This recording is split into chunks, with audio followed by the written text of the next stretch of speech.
الله پیغمبر فرمایي د اوم کال نواله تر د لسم کال پورې به بچی ته وایي چې مونږ وکړه. نو 3 کال استا سره د تربیت شو، په دې کې د بچی تربیت وکړه. د بچی تربیت به 3 کال څنګه کومه لاره تبه مسکه او بچی ته به دې حکم کوي چې مسکوا. دا خو حکم نشو چې تبه نه کوي بچی به دې کوي. بیا به ته خپل په منځه ودرېږي عملاً به بچی ته مسخه چې بچی موږ د سکیږي. نو چې ته ورځه کې 15 وخت مسکه اتا ته ګوري 3 کال به هغه تا ګوري. او چې ته جمعه ته ځې لاس نه به ځان سره نیولې نو 3 کال به جمعه ته بوزي او راولي. نو 3 کال به په جمعه کې کېنی، 3 کال به د جمع په صف کې ودرې، 3 کال به د عالم د استاد مخه ته کېنی. په دې 3 کالو کې به ته خپل منځونه کوي، بچي به منځونه کوي، ته به هم اوسنی مسکه بیا به سمولي، بچي به هم کوي، ته به سهار مسترا پاسي، بچي به هم را پاسي. نو چې 3 کال دا ډیپټي ته د بچي وکاو په دې طریقه ته د بچي تربیت وکا نو وضربو هم ته ضرورت هم نه پاتې کیږي.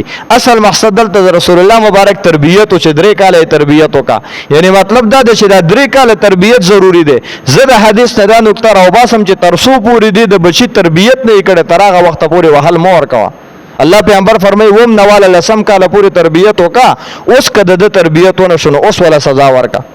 خو تربیت خو موږ نه کوو، مو خو ډایرکټ پسې راوالو سزا ورکو، ظلم دی. ډایرکټ پسې امسا راوالو سزا ورکو، دا ظلم دی.